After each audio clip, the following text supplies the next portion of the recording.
If you scroll through fitness content right now, you'll see a culture obsessed with grinding. 6-day-a-week workout splits, timed meals, and endless daily cardio.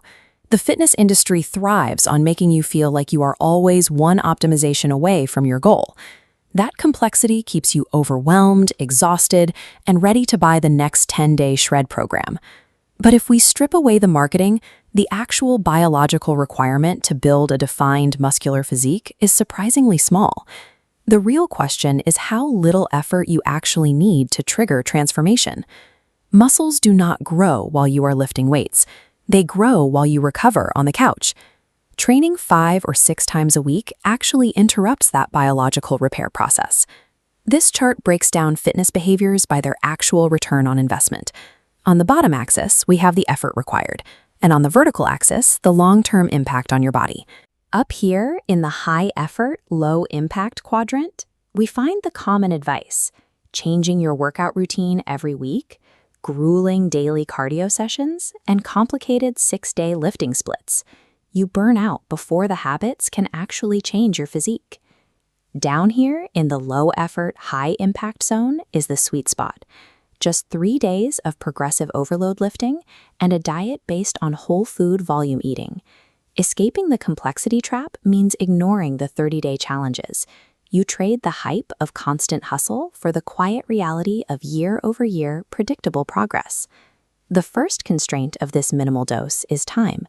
You are limiting yourself to exactly 3 gym sessions per week and walking out the door after 45 to 60 minutes. When you only have 3 hours a week, you cannot waste time on endless isolation exercises. You are forced to prioritize heavy compound lifts. Then, those 4 days off give your central nervous system the exact time it needs to fully adapt. The trade-off is focus. A 1-hour session only works if you eliminate junk volume. There is 0 time for socializing or scrolling your phone between sets. Your second constraint is repetition. You must walk into the gym and do the exact same exercises in the exact same order every single week. Doing the same movements allows you to track your strength and lift slightly heavier weights over time. This mechanical tension, known as progressive overload, is the sole biological trigger that forces a muscle to grow. The biological reality of muscle growth is highly repetitive. Compared to the endless variety of randomly generated daily internet workouts, this routine will feel incredibly boring. For women specifically, the final lifting constraint requires training the upper body, especially the back, and treating the abs like any other muscle by adding heavy weights. Building width in your lats creates the visual illusion of a much smaller waist, anchoring the hourglass shape. Loading your core with weights builds the deep, thick muscle tissue needed for visible abdominal definition. You have to let go of the fear that lifting upper body makes you look manly. You also have to accept that unweighted bodyweight Pilates alone will not build those blocky, defined abs. Shrinking the amount of time you spend in the gym demands a radical increase in workout intensity and a strict tolerance for boring consistency. The next step is reevaluating cardio. You either move all cardiovascular training strictly to the end of your lifting sessions, or you cut it out entirely and replace it with a simple 10,000-step daily walk.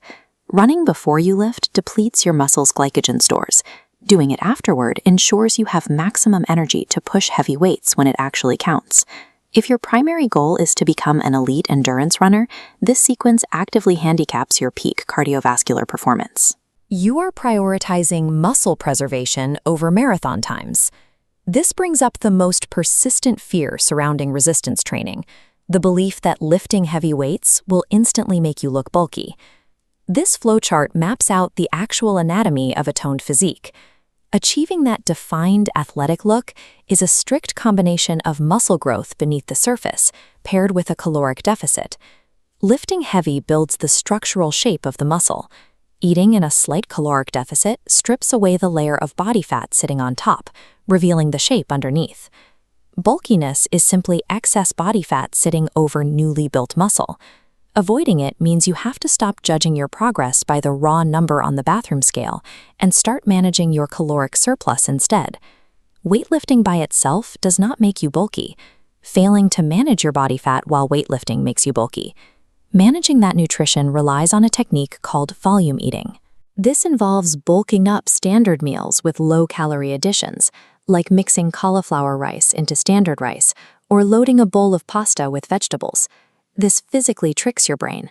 You get to eat massive, visually satisfying plates of food that keep you highly satiated, all while remaining in the calorie deficit required to reveal your abs.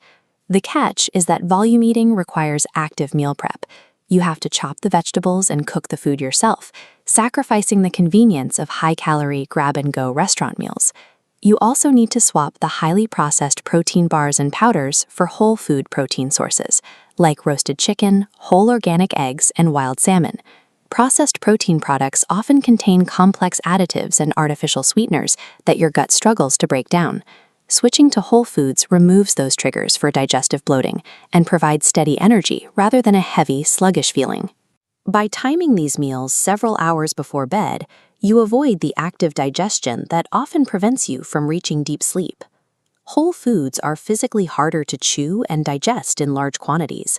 Hitting your daily protein goal requires intentional grocery planning rather than quickly chugging a scoop of powder. You can lift intensely for 3 hours a week, but the true visual aesthetic of that hard work is entirely dictated by your strict discipline in the kitchen. When you look at the mechanics, the true barrier to building muscle isn't a lack of free time, it is a lack of focus and execution when you are actually in the gym. This table breaks down exactly who should use this 3-day blueprint by looking at a few specific viewer profiles. For the busy beginner or parent juggling a chaotic schedule, this is a perfect fit. Carving out just 3 hours a week seamlessly integrates into daily life without causing immediate burnout.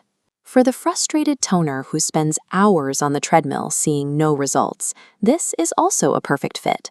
Swapping endless cardio for heavy lifting finally builds the structural shape you need to reveal.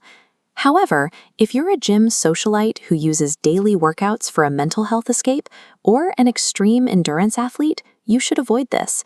The rigid, low-frequency model simply will not serve your marathon goals. Building an elite physique requires very few inputs. It is mechanically simple, but psychologically difficult. Lock in your 3 days a week. Commit to whole foods, stop changing your exercises, and learn to embrace the boring repetition of lifting a little heavier each week. True physical transformation requires trading the illusion of quick-fix daily novelty for the guaranteed reality of year-over-year consistency.